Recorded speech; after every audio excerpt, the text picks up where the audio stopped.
Collector बनेगा तब बात करूंगा। बाप बेटे की रुला देने वाली ये कहानी। दोस्तों, ये कहानी है बिहार के एक गांव की, जिसमें विजय नाम का लड़का रहता था। बचपन से ही पढ़ाई में होशियार विजय अपने मम्मी पापा की आखिरी उम्मीद था। विजय के दादा ने अपने समय में बहुत कर्ज ले लिया था, जिसको चुकाने में पापा की पूरी जिंदगी मजदूरी में निकल गई।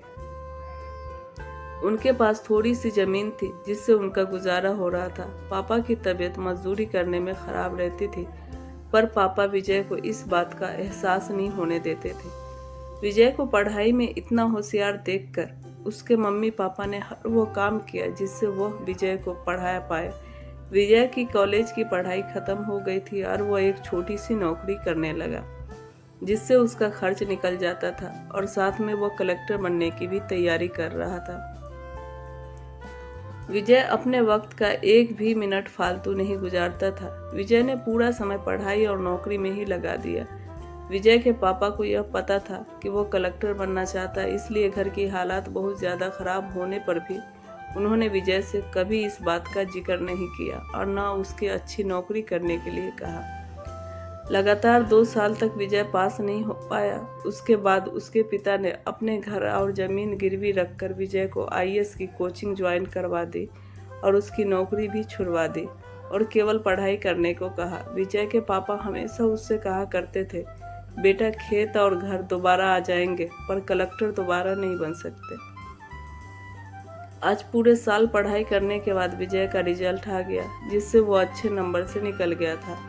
आज उसके पिता से ज्यादा खुश कोई नहीं था। ऐसा लग रहा था जैसे विजय का सपना पूरा होने वाला है, पर भगवान को कुछ और ही मंजूर था। विजय का कल इंटरव्यू था और सुबह से उसके पापा की तबीयत खराब थी। विजय के पापा उसकी माँ से बार बार कह रहे थे, विजय को मत बताना, और उस दिन देर रात उनकी मौत हो गई। अब एक माँ जिसकी गोद में उसके पति गुजर गया हो और वो अपने दर्द को भूलकर अपने बेटे की जिंदगी के बारे में सोच रही थी। माँ ने पड़ोसियों तक को इस बात का एहसास नहीं होने दिया।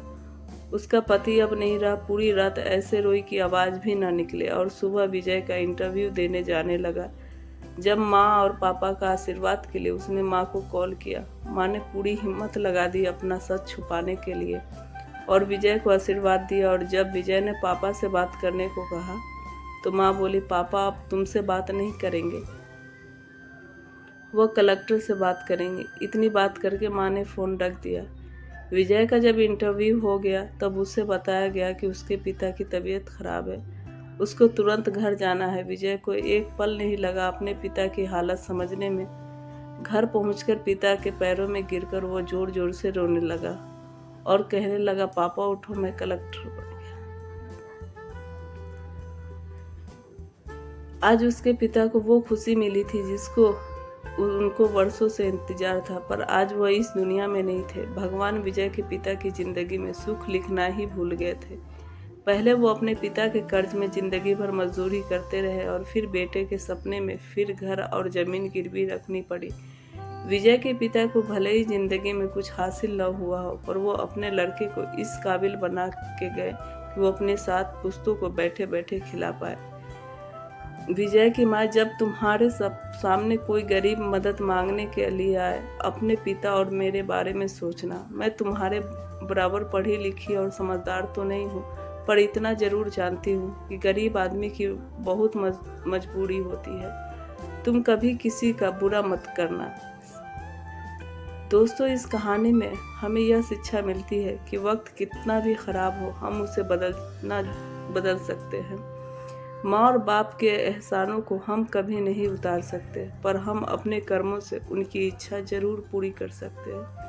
दोस्तों, हर रोज कुछ नया सीखने के लिए मेरे चैनल को like, comment, share and subscribe कर दें। धन्यवाद।